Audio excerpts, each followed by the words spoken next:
जी अस्सलाम वालेकुम। आप देख रहे हैं मेरा YouTube channel SK cricket show. एक नई वीडियो और एक नए मौजू के साथ आपकी खिदमत में हाजिर होते हैं। बात करने जा रहे हैं भाई फ़खर ज़मान के हवाले से। बड़ी अपडेट निकल के सामने आई है कि उन्होंने एक आईना दिखाया पीसीबी को, और जिस तरह उन्होंने टैकिंग गुफ्तगू की है वो आज सोशल मीडिया पे जिस तरह आज ट्रेंडिंग कर रहे थे उसके ऊपर आपके साथ आज डिटेल से बात करते हैं। अगर आप मेरे चैनल पर नए हैं और पहले दफ़ा आए तो जल्दी से जल्दी चैनल को सब्सक्राइब कर लें और बेल आइकन को ज़रूर दबाएँ ताकि लेटेस्ट वीडियो आप तक पहुँचती रहे।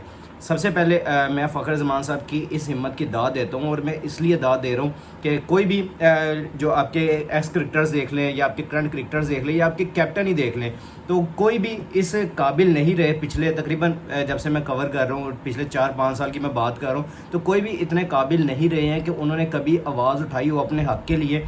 हमेशा से बात यही नज़र आई है। हालांकि पिछले दिनों में जो काफ़ी ज़्यादा हाइप रही है बाबर आजम की कि उनको उनकी मर्ज़ी के फ़ैसले दिए जाते हैं और उनको काफ़ी ज़्यादा यानी कि हाईली पोटेंशियल यहाँ पे प्रोवाइड किया जाता है कि आप जब चाहें और आप वहाँ पे आवाज़ उठा सकते हैं। लेकिन जो अभी करंटली फ़खर ज़मान की बात निकल के सामने है कि फ़खर ज़मान जो कि चैम्पियंस कप के हवाले से अगर देख लें तो फैसलाबाद में मौजूद थे, वहाँ से ख़बर आती है कि भाई ये कनेक्शन एक कैंप लगा रहा है लाहौर में, और आपके जो वेटरन प्लेयर्स हैं जो कि आपके बड़े प्लेयर्स हैं और बड़े नाम हैं, इनको लाहौर बुलाया गया। और बुलाने के बाद इस यानी कि इसी हफ्ते पीर वाले दिन ये सारे आपके जो बड़े बड़े क्रिकेटर्स हैं ये जमा होते हैं लाहौर के हेड क्वार्टर कज़ाफ़ी स्टेडियम में, जो पीसीबी का हेड क्वार्टर है, वहाँ पे जमा होते हैं। और फिर वहाँ पे एक बैठक यानी करवाई जाती है और वहाँ पे बड़े बड़े नाम आपके क्रिकेटर्स के साथ में आपके दोनों फॉर्मेट्स के जो आपके कोचेस कह लें, कैप्टन कह लें, बड़े प्लेयर्स कह लें, सारे शामिल होते हैं।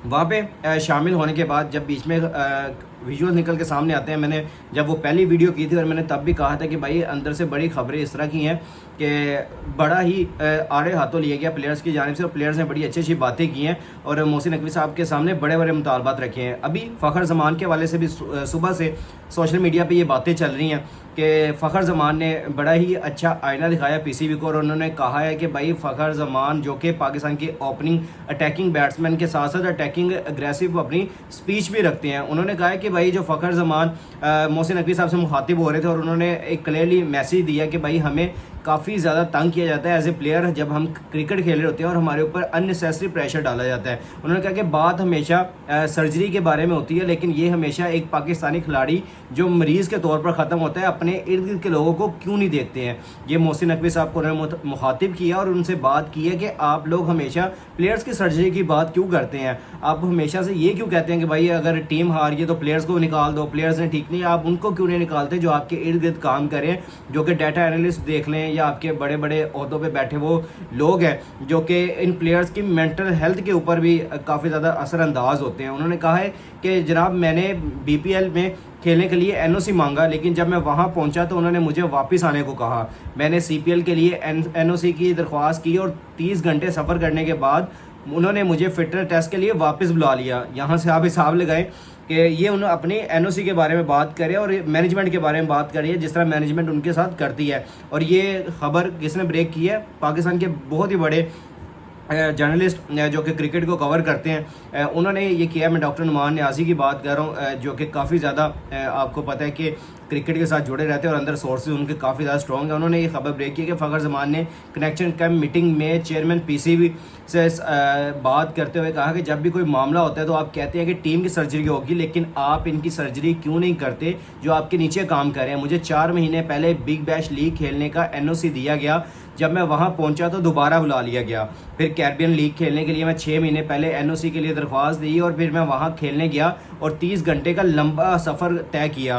और मैं 30 घंटे सफ़र करने के बाद मुझसे रब्ता किया गया पीसीबी के ऑफिशियल्स की जानिब से और कहा गया कि हमने आपका फिटनेस टेस्ट लेना है तो आप वापस आ जाएं। और मैं 30 घंटे का सफ़र करके वापस आया और इसी दिन दफ्तर पहुंचा, यानी कि उसी दिन ही मैं ग्राउंड में पहुंचा। तो उन्होंने कहा कि ग्राउंड में आ जाएं, आपका फिटनेस टेस्ट होगा। यानी कि इतना लंबा सफ़र करने के बाद जब मैं ग्राउंड में पहुंचा तो उन्होंने कहा कि भाई आज ही आपका फिटनेस टेस्ट लिया जाएगा। और फिर मतलब आप सोचें कि इनकी अकल किस हद तक काम कर रही है। ये आपके यानी कि पीसीबी के साथ ये डायरेक्ट मुकालमा था फ़खर ज़मान का।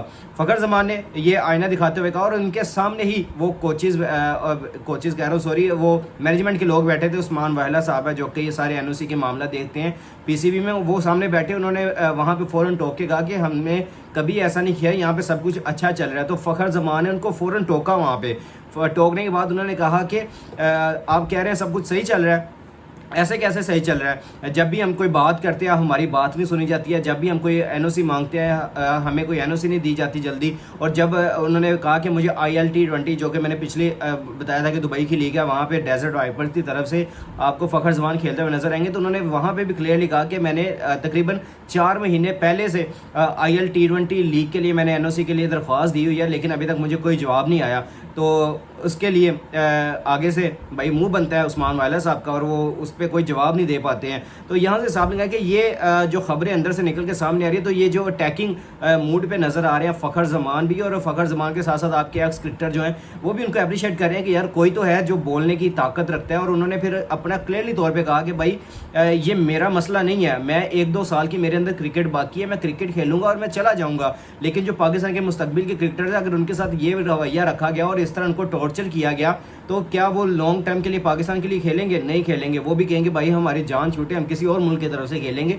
ये एग्जैक्ट अल्फाज हैं फ़खर जमान साहब के, जो कि उन्होंने चेयरमैन PCB से अपना ये रुदात सुनाई या अपना ये गिला शिकवा उनके सामने पेश किया कि हमें इस तरह ट्रीट किया जाता है एज ए प्लेयर। और हमें हमेशा से ये क्यों कहा जाता है कि प्लेयर्स को ही सर्जरी का निशाना बनाया जाए, प्लेयर्स को भी क्यों हटा दिया जाता है या निकाल दिया जाता है टीम से?